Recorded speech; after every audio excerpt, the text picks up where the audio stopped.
Welcome back, everyone. This is the Game One Loves Forever, the golf podcast, and I have a red alert. This is, if you've watched along or you've watched or listened, I have a mental block. Red alert. I cannot chip. I'm after this pod. I'm not going to say that anymore. But I mean, I'm lost out there. I don't know what.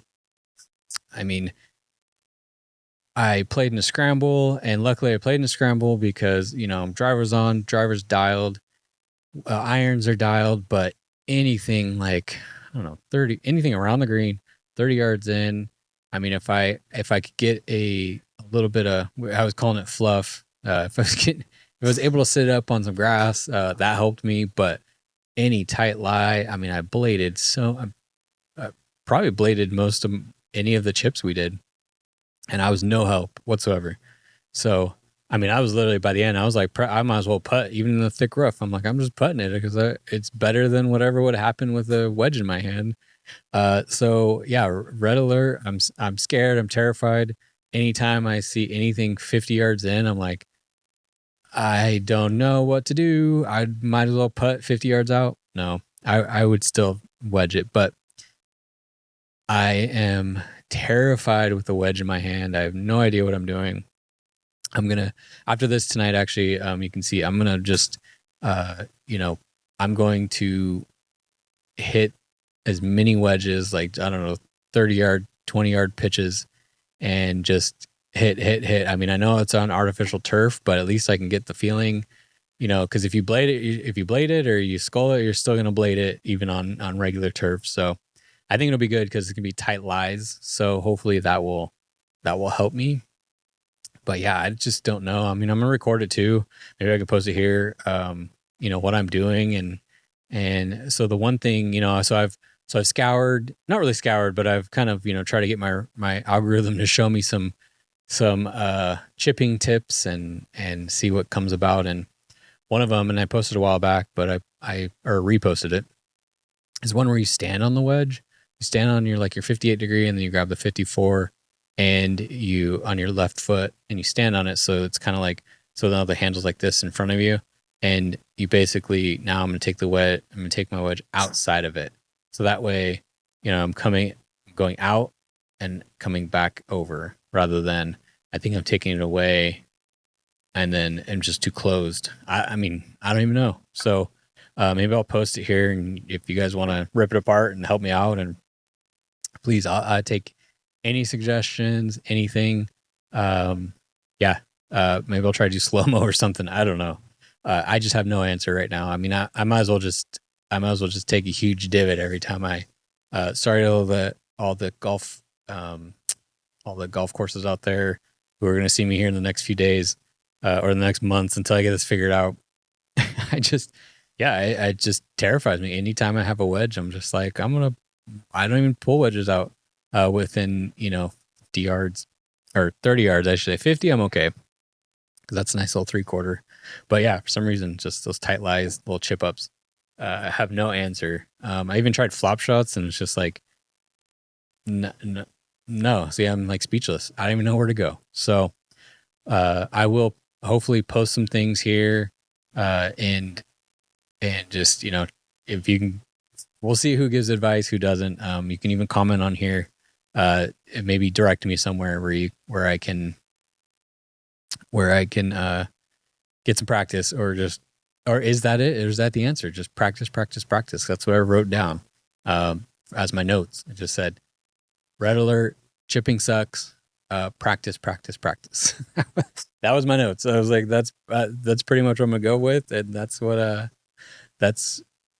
all I can say right now. So hopefully repetition. I mean, that's what it's got to be, because if I don't have, I mean, it's got to be repetition. I mean, or just remember a movement. I mean, that's how I'm hitting my driver right now, is like, I'm just remembering, I'm playing enough to where I remember the feel, because I'm a huge feel person. So if I don't have feel, I have nothing. I can't, like, no one can tell me like, oh, you're doing this or doing that. I'm like, I need to feel it. So meaning, like, even like if you can take me through the motion, and then and then I can feel where I'm supposed to be. But yeah, I just um yeah, I don't know. It's gonna be a wild ride, and the fact that I've broken 80 a couple times now, and I was really excited, and I still am. And I joked with my group. I said, you know what, if I just hit every green regulation, or at least be on the fringe where I can putt it, I don't need a wedge. Chipping doesn't even come into it, so that's my new goal: is just hit every green regulation. Yeah, and I don't like, I won't even need um, a wedge in my hand. So, or aim for the bunkers, because I feel pretty good at the bunkers. So, maybe just start aiming for the bunkers. Or that's my miss. If I don't get it, go for the bunker. So I don't know, um, but yeah, it was pretty. And so that's the thing too, is like, well, how are you missing the green in the first place, right? People were asking, well, why are you 30 yards out? And it's like, sometimes that's where my drives are on certain holes. It's like, so it's almost like a detriment to me to hit that far. And you would think that because if I do hit that far and I'm only 30 yards out, then I should be good at those shots because I'm getting those a lot. But now those are starting to be, part of I am seeing them more often, but almost now I'm just like, well, maybe I'd rather be like 150 yards out. I joked with my playing partner. I said, hey, just put me 150 yards out. That's my number. I joked around, like, I don't want to be anywhere near where I was. And in the beginning, we were hitting a lot of, so with this one, which is cool, this scramble tournament that I played in, it was cool because and some people probably don't like this, but you had to use 3 drives of every player. So that's at least 12, 9 holes of the other ones, and then they can use the rest for mine. Well, in the beginning, I mean, they pretty much used all my drives in the beginning, and then we had to pick and choose after that point. So that's why I joked, oh, put me 150 yards out, I'm good. So, but with my drives, I was, there were some holes that were like 330 yards, some holes that were like 305, and we're hitting, 20-yard chips in, and that was just not, that wasn't that was not my game plan. That's just not my strong suit. I mean, I was driving far, but then I had no answer after that. So if that's why you're asking, well, why are you hitting, if you think you're good enough to hit in regulation, then why are you 30 yards out every time? So that kind of explains that, why we were stuck in that mid chip to pitch zone. But, and even they were, my group was trying to help me out and give me tips, and like, oh, well, maybe, grab a 7-iron or a 9-iron and just bump and run, which I may have to go to, honestly, because I hope that's better, or an easier, like, mishit wise, because then you're kind of going for that like blade type feel kind of thing. You want to more run out, but yeah, I mean, they were giving me tips, and I just didn't want changing. I don't like changing anything on the course. I like to go practice, I like to go do do it at the range, or do it here at X Golf, and kind of go from there and just work at it. But I do think it's going to take some practice this year. So it's something I can't ignore because it's too risky. I mean, the one, I think I was like, we were maybe 20 yards from the green, and if I was by myself, I would have putted it, but I kept doing the chipping to see if something would click or knock me out of it. And I'd finally hit a good one. And then there you go. I got the confidence back. But no, I mean, everything. So that one, the 20-yard, I freaking bladed it across the green and still chipping back, 10 yards to the green. So I'm like, that probably would have been a bogey at best. I mean, unless I put the next chip close to the green, which the way I was chipping and the way that was going wasn't going to happen. I just need to get on the green and then 2-putt, and I'm good. But so that would have been a double bogey. So, right, let's see, 3, 4, yeah, bogey. Well, anyway, so I wouldn't have been close to breaking, trying to break 80. So I need to figure that out. But it will take practice. So, and then the other thing I was thinking about practicing, since I'm practicing, is like speed training. But I mean, I hit far enough. I don't really need speed training. I need again, that's me going back to my old ways of like, oh, I need to get off the tee. I need to hit it as far as I can.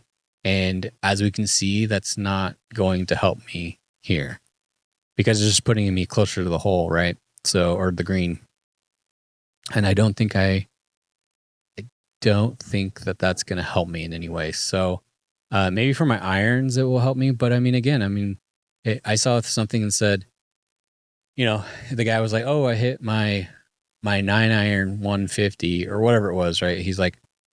Um, he's like, "I hit my 9-iron 150." He's like, "Okay, well, how do you hit it?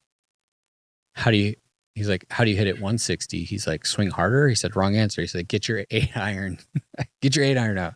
And I said, "That makes, you know what I mean? That makes sense." It's like we're always like we're very like linear, where it's like, the pros, or at least the idea is, I mean, you could hit your 7-iron, anywhere from 100 yards to 200 yards or 220 or whatever they hit it, right, to their max. And that's, I think the next step is like, can you hit a 7-iron or 9-iron or whatever it is within those parameters still, or even hit a 7-iron 20 yards and bump and run it, So I think just being able to hit those different types of shots when, let's say, I am feeling good with the chip and with chipping, and I'm just dialed, and then finally, like on hole 7, I blade it, and I'm like, okay, I'm done with that. And normally I go to the putter, and it would be nice to, okay, now I can go to my 7-iron because I know that's more consistent, and have something to fall back on, right? Because I think for me, once I lose confidence with, I blade it once, let's say it's on hole 2 and I blade it, I'm done. I for the sake of my score, because every round I go out now, I have these goals, right? So I put it away. Unless it is sitting up nice, I don't chip it. I putt it. I mean, I don't care where it is. I putt it. And whether good or bad, I just know that at that moment, it's better than what I would have done with the 56 or 54, 58 or 54. And so getting back to, playing to save my score, if I had that 7-iron or 9-iron, a bump and run, something like that, I would be more confident. I'd be like, okay, well, that's just not working, or I'll only use that shot when I have a good, I can get under it. So all the tight lies off the fringe or off the fairway, I'm going to use, my 9-iron or 7-iron and have those in the bag. So that'll probably be the next progression. See, I'm glad that you guys are here to listen to me talk this out, because I hadn't really talked it out. I was just red alert. I was scared. I'm terrified of any time, but now talking it through, I think now I've kind of set up, just talking to you, and thank you for all being my therapist and sitting there and watching or driving, whatever you're doing. And I've realized that I think that's going to be my plan of action is, yes, practice my wedges, but the chipping, but really get that 7 and 9-iron dialed in. Obviously I'll do it here, at X Golf, just get the feel, but I'll go out to the course, one of the courses that have a good training facility, and kind of get how, get the yardages, right? So it's like, okay, if I land, 10% with a 7-iron and let it run out, how, is it going, how far is that 90%, right? So, yeah. So thanks for listening. Thanks for watching or listening along and helping me talk through it, even though you guys didn't say anything. But yeah, so there you go. Got a plan of action. We'll see how it goes. I'll check in again and see, how I'm doing. So, all right. So the next thing that I wanted to talk about, it was, I saw another article from Wall Street Journal, and it said, it's kind of talked about, the article is about indoor golf. And it was interesting to me, obviously, because, I film here at X Golf and I play quite a bit now at X Golf, and make sure if I don't film, I at least, get some swings in, or, play some par threes, or if I'm not feeling good with my irons. A few weeks back, I wasn't feeling with my irons. So before I recorded a podcast, I just played some par threes. And I think I kind of talked about that, but played par threes and, hit just practiced and felt better. And it showed as soon as the court went out to the course and just felt better, felt confident, felt strong, stable, and just wasn't swinging as fast, but still good contact and just felt good. Anyway, so it was about indoor golf because we got the TGL. You got X golf. You've got these simulators that have been around forever, but they were more used. The article, and I agree with this. They were more used for getting fitted or to hone in your game, to understand. You wouldn't be playing a course. You would just be looking at the numbers and kind of studying like the spin and the launch angle or the swing speed and ball speed, smash factor, all those things. Which smash factor, I still don't understand. I have to look that one up. I don't know what a good number is. It's like 1.2, 1.5. Who knows? Anyway, they were talking about how it was used before, right? So you just get fitted, and maybe if you're like a geek and you wanted to know your numbers, or just know your yardages, because usually, before you just go out to the range and you'd kind of like hit a few and you'd be like, okay, the red flag is, what is it? You're like, look over and you're like, okay, the red flag says 150. So you start hitting some clubs and you hit consistently and you're like, okay, so my pitching wedge is a little short of that and my 9-iron's right on. So my 9-iron's 150. And if I need to hit a little bit less, I'll hit my pitching wedge. That's kind of that's how at least I did yardages back in the day, before, because I didn't have a simulator. I couldn't, one, afford it. Two, they weren't like readily available to everybody. And then, two, there was no X golf, back then. So, or you hit a few on the actual course and then you hit a second ball to see, was that on too much club, whatever. You're just testing it out, right, when you're playing. So that was kind of how simulators were used before, and now they've gone more mainstream, where it's like it's a little bit more, grab your drink, grab some food, grab your friends, and you can hit X golf or whatever your local indoor simulators are, and it is fun. I mean, I think it's definitely, I read that it's for women, because typically you don't see a lot of women on the course, or at least you didn't. I think it's definitely picked up now. I think they said like 18% of players on it's like a low percentage of women on like they call it green grass golf, which is outdoor golf, and then it's like 44% on women on indoor golf. So it just shows that, that maybe they're more comfortable, or just the fact that you're getting, like, for instance, me and my buddy, get our wives out here and actually play around. And it's just a little more fun. And, we did it for someone's birthday, and, all the girlfriends or wives, significant others came out and they played. So there you go. It's 50-50, it's 50%. So it does make sense. I mean, it's a little bit easier. I mean, I'm going to go over the, pros and cons of indoor golf. And I do think, there are pros and there are cons. And, I love it, to come in and film here. One, it's a place for me to film, but then two, it is nice just to get a few swings in. So it's kind of cool. Like, yeah, every time I know I'm going to film a podcast, or I'm going to film any kind of content, I could even come here and just swing and get some numbers. And if I did want to do a speed training, I could do it here. If I wanted to, I'm going to do chipping afterwards here and just work a little bit. So it's kind of cool because it makes me, at least for me, my pro would be that it allows me to practice when I don't normally like to practice, because you got to drive to the course. You got to, is there an opening? You got to hit your own balls and you could go chase them.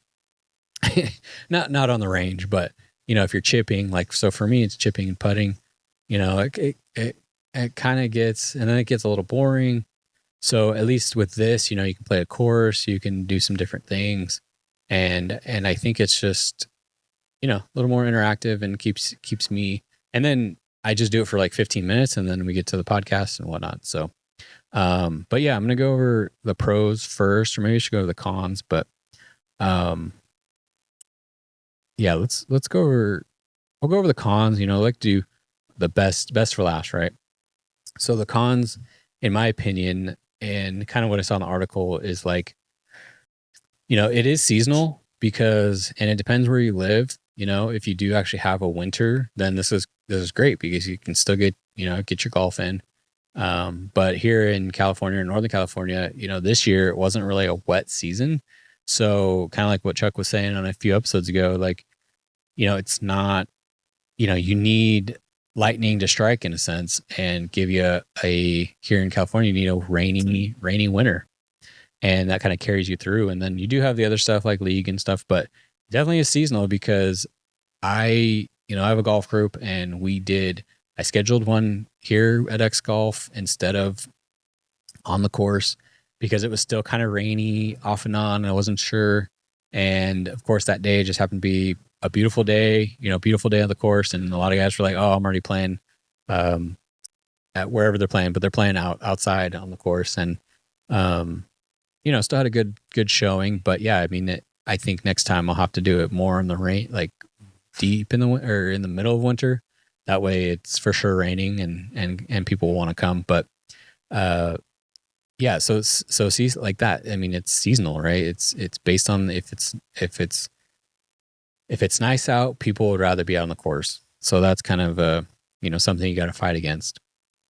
And if you've never played here at X Golf, it's I mean, you don't know until you don't know what you don't know because you I talk to a lot of people about X Golf and they're just like, what? I don't like they just can't comprehend hitting into a screen and then um you know hitting again, or I don't know, just for some reason just doesn't go over well. And then when you play and you get people here and they play it and they're like, okay, this is cool. Like I get it. I understand. But those people are still the ones who are like, as soon as it's sunny, I'm going outside.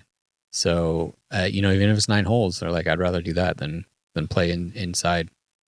So they're usually like maybe play once or twice a year indoor golf, or maybe they play it that one time and then they're just like, yeah, I mean, it's cool, but um, I'll just wait. Some people, or they play in the rain.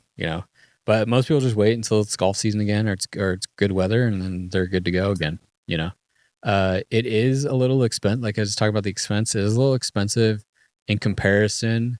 If you like broke it down by hour, let's say like here, it's anywhere from $55 to $65 an hour, depending on the day, weekend.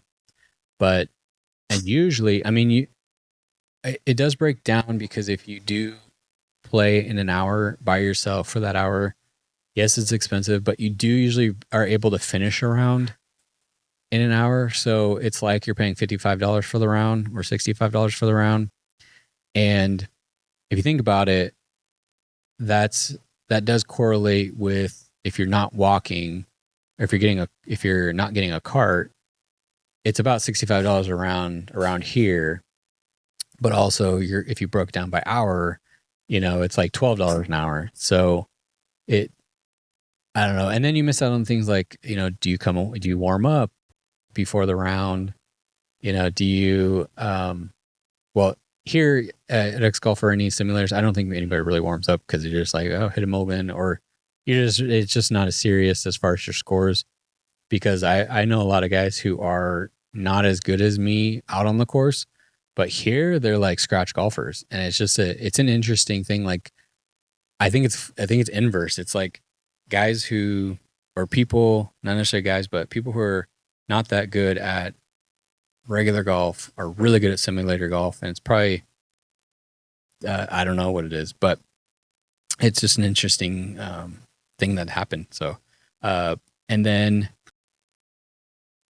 people do enjoy going outside, even if it's warm, they love being out in nature. It's like their one time, or not one time, but it's their time to be out and about. And that's when they get their sunshine. And, you just can't compete, even though, it is temperature controlled here. I mean, it's, I got the AC on right now. It does get warm. I feel it turn on and hits me with a blast of cold air, and it feels great. But regardless, there's no sunlight. It's dark. It's like I got the lights on in here. But yeah, so it's not everyone's cup of tea, but those people who enjoy getting out in the sunshine in the course, it's a con. You're not getting that here. The other thing, another con is that if you play a lot indoors or off mats or in a simulator, I feel like it's a little bit more forgiving, and especially if you hit off like the mat, it's definitely more forgiving because you're not. If you did, let's say, if you chunked it, it wouldn't really show up because you'll bounce off and you'll still hit it. So only if you're really aware of your shot do you notice that you're hitting behind the ball, and on the grass and on the outside course, um, you're going to chunk it. It's not going to go anywhere. Maybe like 10 yards. And here inside, it's still going to go, a good distance. It won't go the full distance, but you'll still hit it a ways. So that could be a con because then when you go back out to the course, maybe you developed a bad habit. Maybe you started your knockdown shots become chunks. Where in here, it's a nice, beautiful knockdown shot. Outside, it's a chunk city. So, I think that's a con because you may not notice that your game has changed or your swing has changed a little bit based on playing inside all the time. So that would be, an adjustment to when you go back on the course, and then also a con just for the, I guess, industry in general. If you do have indoor simulators is that you can, and I think it's a pro and a con, it's both, and it will carry us into the pros, is you can build, it's available for you to build in your home, whether or not you can afford it or whether or not you have the space for it, whether or not your wife or you actually want it in the house. But a con is you can build it in your house. So so eventually, you're playing here and you're like, oh, it's pretty cool, and I can spend 10 grand, which I cannot spend 10 grand and build one in my house and therefore now you've lost that revenue of that person coming in every couple of days or whatever it is. And also pro is that you as a golfer, you can actually get one of these in your house. Maybe not this high tech, but you can definitely get one. So that's a cool aspect and that's a pro.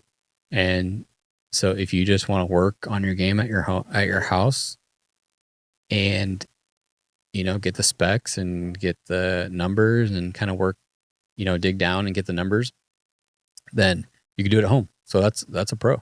So getting the pros, I mean, let me know if you think there's more cons. I mean, I'm sure there are hundreds more, that I, couldn't think of, but I'm also pretty positive. I'm on the positive thought for X golf and places like this because I do think they serve a purpose and I do think they're fun.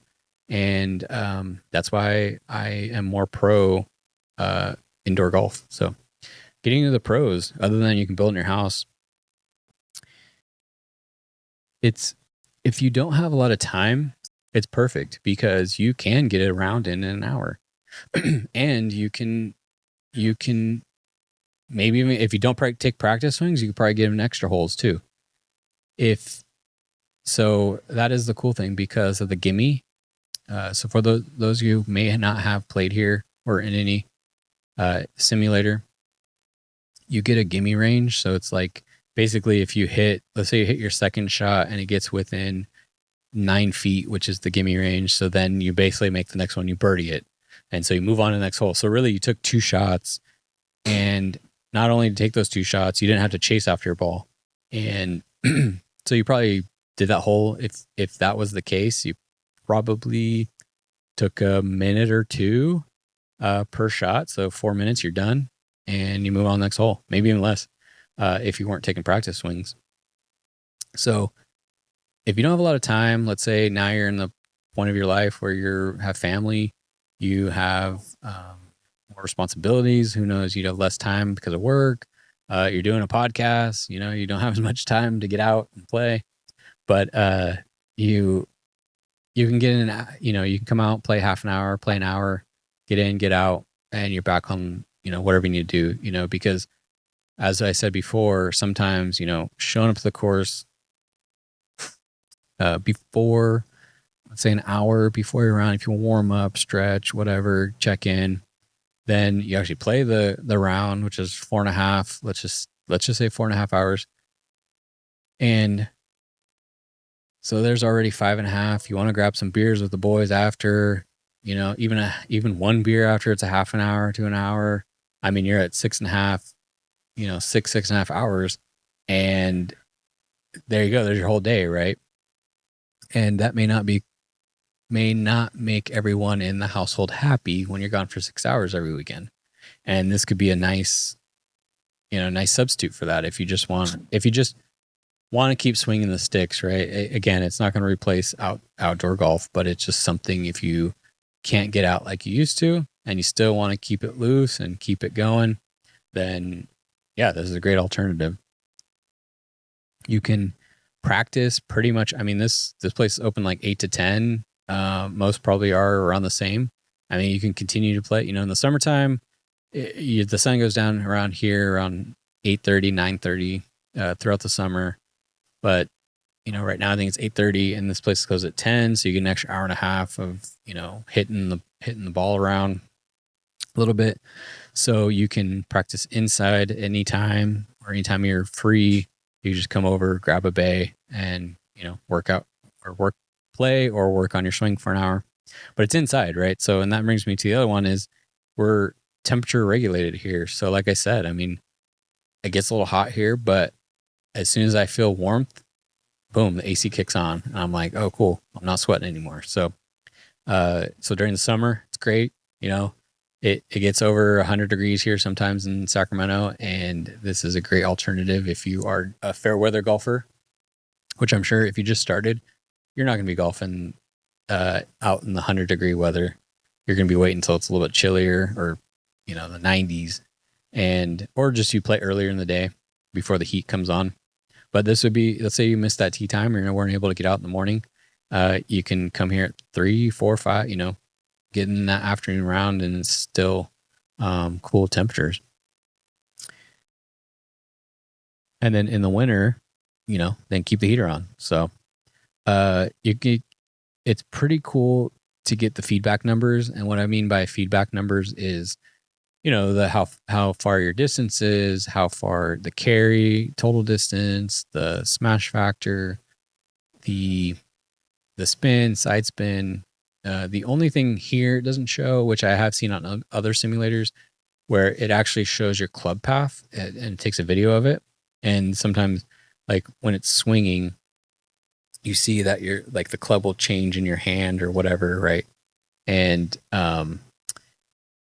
yeah, that's just a cool thing to see. But anyway, the numbers in general are just kind of cool to see your swing speed, ball speed, the basics like that, and you kind of see the difference and you kind of see how much smash factor does indicate. Like you could have a faster swing speed, but your smash factor is off. So then that means even though you swung really fast, your ball speed's still where it was when you swung. Let's say you swung 100 miles an hour.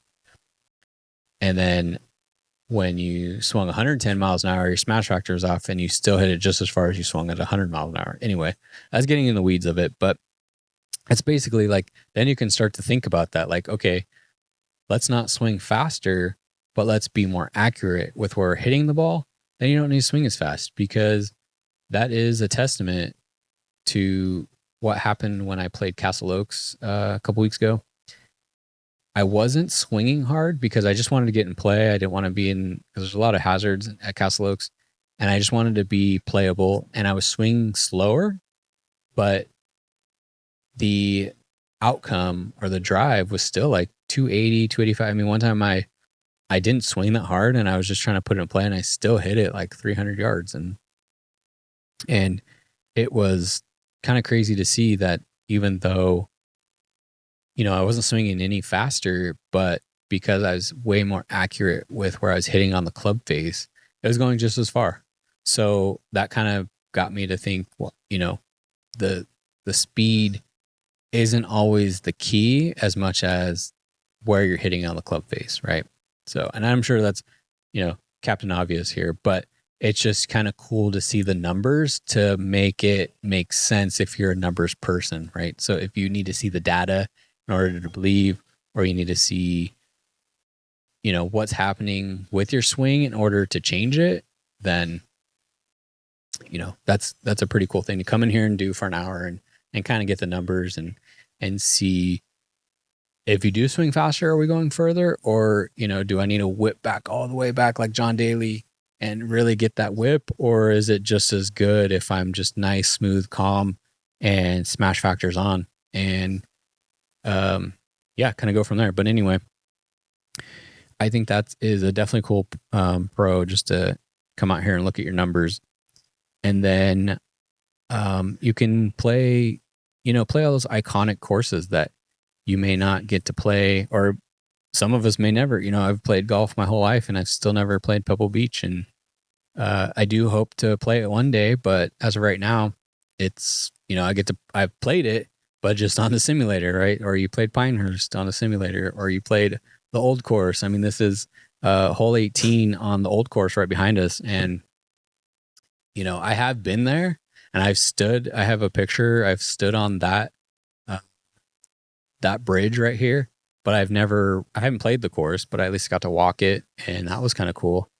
And just to be there, it felt like a historic, it just felt like so much golf has been played here and all the opens that have been played there. But it was pretty cool, even though I didn't get to play it. And I will go back and play it in person. I've played it multiple times now on the simulator. And yeah, so it's like that. So you get to play iconic courses. Yes, it's not the real thing, but it's just kind of cool to play it, and say in theory, like Mitch shot a 73 at Pebble on the simulator. Hopefully he tells people that's on the simulator, but yeah, he shot 73, and I know people who've shot under par at Pebble on the simulator. So it's just stuff like that. Like, you can kind of play cool courses and play around the world, and you're here in Sacramento or in El Dorado Hills playing, a course from around the world. So that's kind of a cool aspect. And then you can play, if you're not quite there good at golf yet, you can lower the settings and it'll be a little bit more forgiving. And, you can, if your wives want to come out, or your buddy's just starting to play and they can lower the setting. That way it's a little bit more forgiving, a little more fun, right? And then also you don't have to chase around the ball. So every time you hit, it's off to the left, off to the right. Even me, if I pull a hook and I'm way on the other fairway, it's like now I wait for my turn and then I hit again next time. And that's kind of the cool aspect, is like it's not as embarrassing, because yeah, sure, maybe you hit to the right over here, or hit to the right over here, left as reverse. So I had to think, and it didn't go where it wanted to go, but there's no embarrassment, at least in my thought. There's no embarrassment, because you can just re-tee up, and no one will be worse for the wear. And I think that kind of helps with confidence, and if you're starting out, and even for me, or if I hit one OB or hit one off the roof, it bounces out and you still play, and here it does still, if there's a tree in front of you, it still ricochets off a tree, but at least, I'm just hitting it off of this mat. I'm hitting it off the mat, and it's, not I'm like, oh, I'm not in the woods. I'm just hitting another shot. Right. So, but anyway, yeah. So I think there's definitely, the whole thing of the article that I was reading is basically saying that, is it having its time? Meaning, is it going to be here forever or for the long run, or is it just kind of a fad? And it definitely picked up, in my opinion. I mean, I think the fact that TGL started doing some, they came out with TGL, I think that's a testament to its longevity. And I do think that, it's seasonal. So let's say there's a, horrible winter that goes into April, or it just keeps raining one of those years here in California, and we get all our water back. And that's the year that, it picks up again, and everyone wants to be back at X Golf. And so I do think that it'll stick around. I think that it will it is around for the long haul because I do think that it just fits. It fits multiple demographics, and me being an avid golfer, I like it. I like the idea of it. And when you have another option to the course when it's a rainy day, I mean, that's the only thing we can ask for, and it's better than going to the range or hitting under a under a like carport into the range and actually playing a course and getting your fix in essentially. But I do think that all in all, I do think it's going to be around for long haul, and I hope it is around for long haul, and I hope that X Golf, stays around and people do come and enjoy it, and support the businesses, and um, just if you do have a simulator, I don't know what they're called, but like a simulator business around you, go check it out. Go try it. I'm sure it's a little bit cheaper than here in California, and depending where you are, and go try it out and see what, I think you'll be pleasantly surprised, and I think you'll really like it. And then you can, bring your friends. I try to bring everyone who comes on the podcast. I try to get them to come out, or they've come out after being on the podcast, because I realize it is fun. It's a little deep for some of my friends, but still cool. It's still cool to enjoy and get people to try it. And then they do get kind of hooked in the sense of when, fair weather, in a sense, the opposite of fair weather players for indoor golf. And yeah, so I think, just go check out your local shop. And again, that's pretty much all I got here today. One little follow up is I still have not walked a golf course. So I don't know, guys. I'll try. Maybe I'm playing here a couple times before I leave. Maybe I'll walk and get a walking rate. And I don't know. It's just like when you play with your friends, it's like, oh, everyone's getting a cart. I'm like, I'm just gonna get a cart and not walk. So I need to change that here soon. And yeah, unfortunately, my walking cart isn't even out of the box, so that's not a good sign. Because that doesn't mean I have it ready if I did want to walk. So maybe I need to pull it out and get it ready. Because otherwise, if it's in the box, that means I'm not even trying, right? So yeah, I thought that was a funny anecdote that I have not walked, and doesn't, according to my actions, it doesn't look like I'm going to anytime soon. But I don't think I had a number on how many I wanted to walk, but I just wanted to start walking courses to no avail so far. But yeah, so anyway, that's my update on my resolutions. No breaking 78 since last time, but 78. What is that? Anyway, no breaking 80 since last time. And yeah, so that's all I got for this week. Thank you again. Still doing the solo pod. I mean, I kind of like it. It's still working for me, still going. So I'm going to go, as you can see behind me, I'm going to go work on my chipping, and hopefully I will have better things to report as the season goes on. And just please, if you please subscribe, like, comment, whatever you guys like to do. Every little thing helps. And it's something that you could do for me that's easy and free, and just hit that subscribe button, and helps the channel grow. All right, guys. Thank you again to Chuck. Thank you, X Golf. And we'll see you guys next week. Peace.